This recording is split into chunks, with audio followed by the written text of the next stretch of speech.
करने वाला हो तो सीता जैसा, समझने वाला हो तो लक्ष्मण जैसा।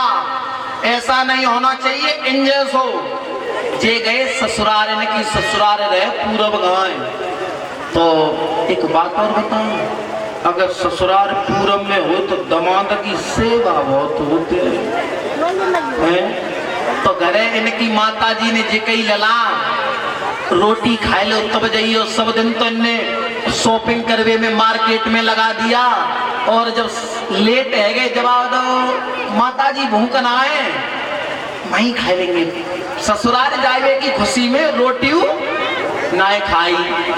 जब ससुराल में पहुंचे और सास ने कही कि दमाद बहुत दिना में आए लली को लेवाए के लिए। लाड़ के माए देसी घी में बड़ा छोटी छोटी पूड़ी करी, कई इनते आओ खाओ। अब जब बैठे गए इनने विचार करो छोटी छोटी तो पूड़ी है, और जाऊ में तो अगर हमने कोरा तोरे तो कब तक पिलेंगे। एक पूड़ी उठाई सब्जी में लगाई और साफ। अब एक एक पूड़ी उठा रहे सब्जी में लगा रहे साफ। लेकिन इनकी जो बहू हती उनने जंगलों में देखी, उनने कही जिनने तो अब की बार बिल्कुल नाक कटवाई गई। उनने इशारों करके उंगरिया गेला करी जवाब दो कम तक एक में ते तुए तो ले इनने समझी कि जी तो तुए न की। तुए पूड़ी उठाई सब्जी में लगाई साफ। विचार करो कि अब की बार तो खुश है गई। और जैसे ही उनकी तरफ देखो उनने कही मर रहे तैसी मरो, माथे में हाथ मार के कही। इनने समझी कि अब की बार तो जो 5 न की 5 उठाई सब्जी में लगाई साफ। ऐसा नहीं होना चाहिए भगवत श्रोताओं। सब इशारा करने वाला सीता जैसा और समझने वाला लक्ष्मण जैसा होना चाहिए। जब सीता ने इशारा किया लक्ष्मण से कि ऐसा करो कि तुम जब पृथ्वी को लेकर ऊंची उकसाए दो, तुम्हारे फन पे जी पृथ्वी धरी है, तो इशारे में लक्ष्मण ने समझाओ भाभी जो तुम कह रही हो ना वो मैं सब समझ गया। अब क्या बोले, अरे जो कछु कही तुमने भाभी और आज समझ में न पाई।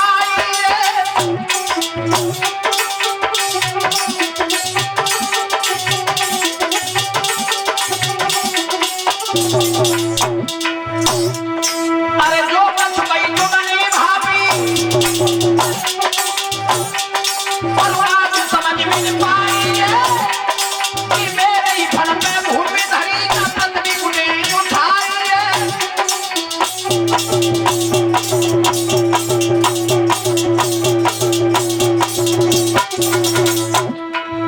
तुम यही तो कह रही हो कि जब पृथ्वी को हम उठाए दें।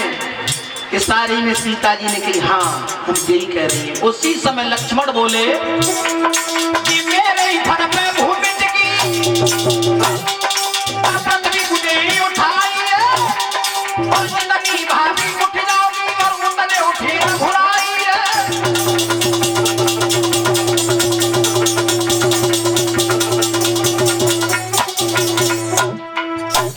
जितनी अगर पृथ्वी उठाई जितनी भाभी तुम उठोगी उतने भैया ना उठेंगे। ए सीता जी ने कही सही कही तुमने लक्ष्मण।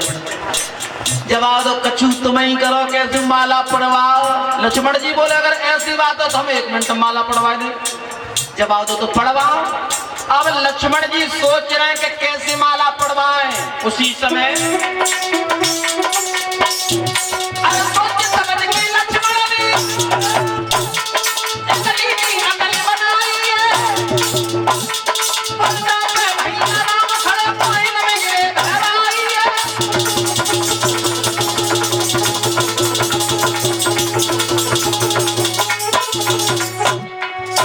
जहां राम खड़े हते वहीं जाके लक्ष्मण एक संग पायन में राम बोले लक्ष्मण लक्ष्मण बात क्या है। बरमाला का कार्यक्रम का चल रहा है, बात का परेशानी क्या बता।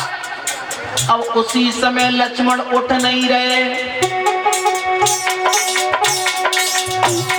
अरे राम झुके नीचे को झुक के बाहें पकड़ के उठा रहे। लक्ष्मण ठाड़ा हो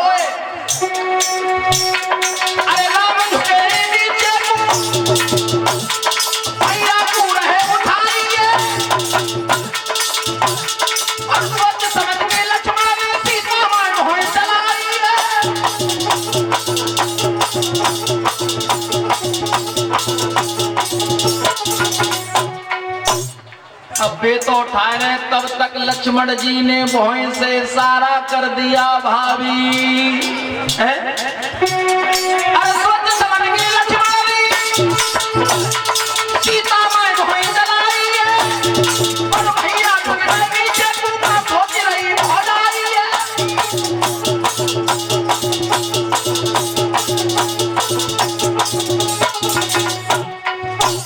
बार बार लक्ष्मण इशारा कर रहे हैं, भाभी इससे अच्छा मौका और कोई नहीं मिलेगा। और जैसे ही सीता जी ने लक्ष्मण जी की तरफ देखी के इशारा कर रहे हैं, उसी समय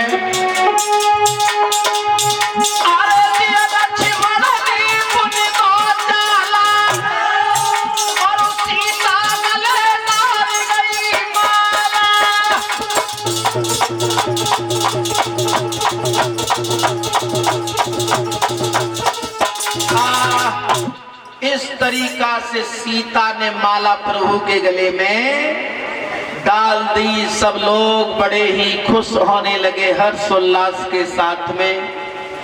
एक बात बताएं, यहीं पे बृहस्पति परशुराम का भी आना हुआ था। भगवान ने लक्ष्मण का और परशुराम की बड़ी लंबी तकरार हुई।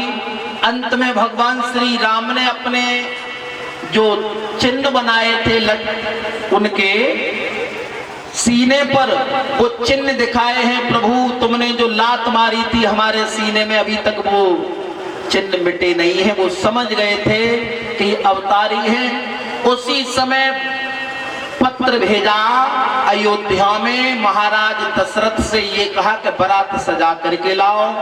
महाराज दशरथ बारात लेकर के आए थे और ये बताया जाता है कि चारों भाइयों के विवाह जनकपुर से ही संपन्न हुए थे। अब सोचने वाली बात है माता बहनों, एक शंका है यहाँ पर। महाराज जनक ने पहले देश विदेश के राजा महाराजाओं को पत्र भेजा, लेकिन अयोध्या में महाराज दशरथ के यहाँ पर पत्र नहीं भेजा था। आखिर जब सबके पास में पत्र भेजा तो दशरथ को पत्र क्यों नहीं दिया? सोचने वाली बात है। बात ये है, हे राजन परीक्षित, ध्यान लगा करके सुनो। ये जनक और दशरथ दोनों घनिष्ठ मित्र थे। घनिष्ठ मित्र।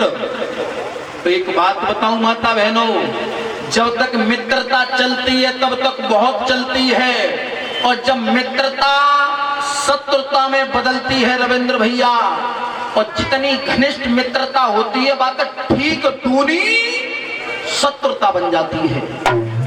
ये जनक और दशरथ दोनों बड़े घनिष्ठ मित्र थे।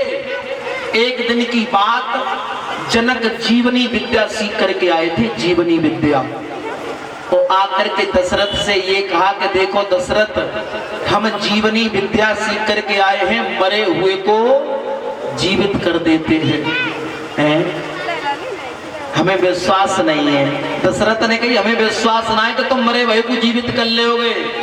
तो उसी समय जनक ने ये कहा कि देखो जंगल में ये कुछ गायें घास खा रही हैं, और इन गैयन में तो एक गैया को तुम अपने बाण से मार दो, और वो जो गैया मर जाएगी तो हम बा गैया को जिंदा कर देंगे। और जब जनक ने ये कहा कि तुम गाय को मार दो, और गाय को मारने का जब आदेश दिया था, उसी समय जनक की वो जीवनी विद्या निष्फल हो गई थी। दशरथ ने गैया मार दी, और तब जनक ने कही कब तुम जिंदा करो।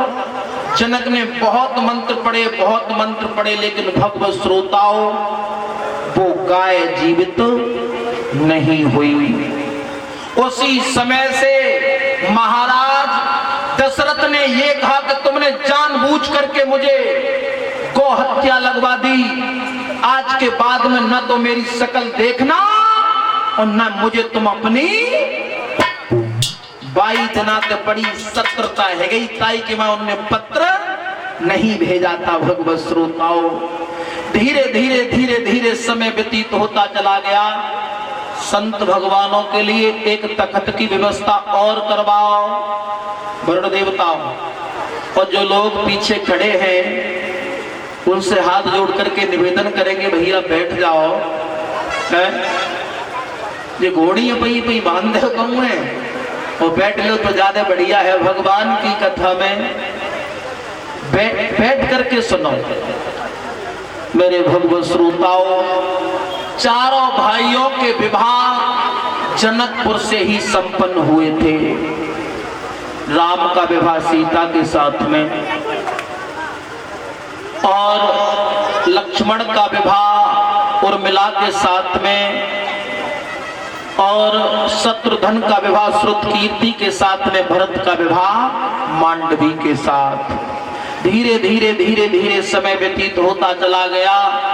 जब चारों पुत्रों के विवाह होकर के भगवत श्रोता